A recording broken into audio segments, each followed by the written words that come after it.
மா இது என்னதுமா? இது வந்து சோளமா? மக்காசோளம்.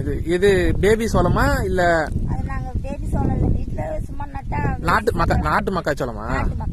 நாட்டு மக்காச்சோளம்.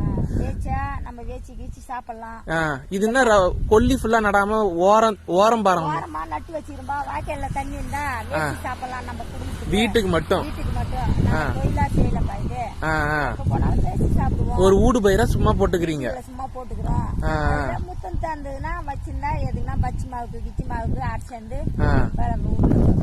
எப்ப போட்டீங்க இதா? தை மாசத்துல போட்டீங்க. இது எப்ப அறுவடை வரும்? இந்த மாசம் சித்திரை கடைசியில நல்லா இருக்கும்னா? சரிங்க மக்களே, இந்த செய்தி உங்களுக்கு பிடிச்சிருந்தா லைக் பண்ணுங்க, சப்ஸ்கிரைப் பண்ணுங்க, ஷேர் பண்ணுங்க.